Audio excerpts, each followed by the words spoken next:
Sir ఇవాళ ఢిల్లీ ఎన్నికలు అసలు ఏ పార్టీ పైచేయి ఉంటుంది? 100% బీజేపీదే పైచేయి అయ్యే అవకాశం ఉంది. హ్మ్. ఎందుకంటే కారణాలు ఊరినే చెప్పట కారణాలు. కాంగ్రెస్ అసలు ఫీల్డ్ లో లేదు. హ్మ్.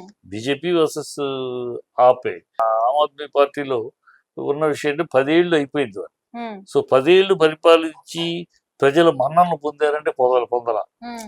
సో ఆటోమేటిక్ గా 10 ఏళ్ళు పరిపాలిస్తేనే ఒక ఇన్కంబెన్సీ వస్తుంది. హ్మ్. కానీ వీళ్ళు పరిపాలించడం వల్ల అనేక అవకతవకలు. హ్మ్. అందరూ 6 మినిస్టర్లు జైల్లో ఉన్నారు.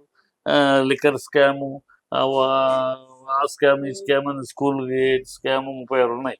సో అన్ని స్కాముల్లో ఉన్నారు. హ్మ్.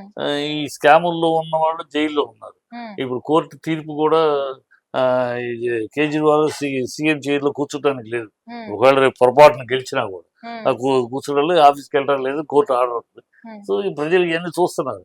ఈ 10 ఏళ్ళు ఏదో శిస్తాడు పొడుస్తాడంటే అసలు అవినీతి రహిత రాజ్యం అనే పోరాడాడు. హ్మ్.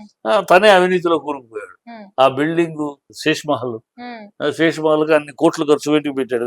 మొదట ఏమన్నాడు, నేను సింపుల్ మామూలు కారులో వస్తాను, మామూలు ఇంట్లో ఉంటాను, నాకు ప్రభుత్వ ఇవన్నీ అవసరం లేదు అని కదా హ్మ్. ఆ రోజు మాట్లాడే అధికారంలోకి వచ్చాడు. హ్మ్. ఇప్పుడు వచ్చినాక శేష్ మహల్ ప్యాలెస్ హ్మ్. మషూర్ మహా ప్యాలెస్ కన్నా బ్రహ్మాండం కట్టేసుకుని హ్మ్. ఆ, ఆ, ఎన్ని ప్రజలు గమనిస్తున్నారు. హ్మ్. వీళ్ళన్నీ ఎన్నికల వరకు ఈ రాజకీయాల్లో స్థానం దొక్కే వరకు ఈ నీతులు మాటలు అన్ని మాట్లాడతారు. అన్ని తర్వాత వస్తే అన్ని హ్మ్.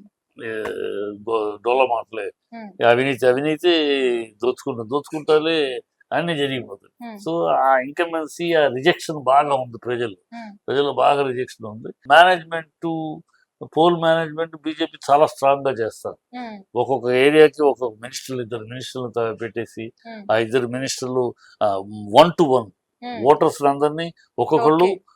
150 నుంచి 200 ఓటర్ని డైరెక్ట్ గా కలవటం. హ్మ్. ఆ 1-to-1 మీట్ అనేది బాగా స్ట్రాటజీగా చేస్తున్నారు. హ్మ్. సో ఎందుకంటే ఓటు పర్సంటేజ్ పెరిగిందంటే బీజేపీకి అడ్వాంటేజ్. హ్మ్. ఆ ఓటు పర్సంటేజ్ పెరగటం కోసమని వీళ్ళు 1-to-1 మినిస్టర్లు అందరిని దింపారు. హ్మ్. నిన్న మొన్న 1-to-1 వెళ్ళి ఒక్కొక్క మినిస్టర్ మినిమం 200 మంది ఓటర్స్ డైరెక్ట్ గా కలవటం ఓకే.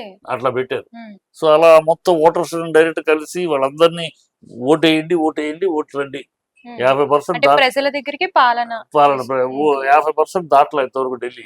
అది 50% దాటాలని దాటిస్తే బీజేపీకి అడ్వాంటేజ్. హ్మ్. ఆ దాటే పరిస్థితి ఉంది.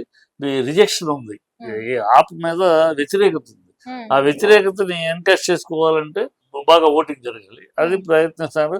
కాంగ్రెస్ ఏమాత్రం అయినా అది నష్టం ఆప్కి. హ్మ్. కాంగ్రెస్ 1-2 సీట్లు గెలిచినా కూడా ఆ ఓట్లు ఎన్ని పర్సంటేజ్ ఓట్లు, ఒకవేళ కాంగ్రెస్ కనుక 10% ఓట్లు సంపాదిస్తే హ్మ్. ఆప్ గోవిందా. హుహు.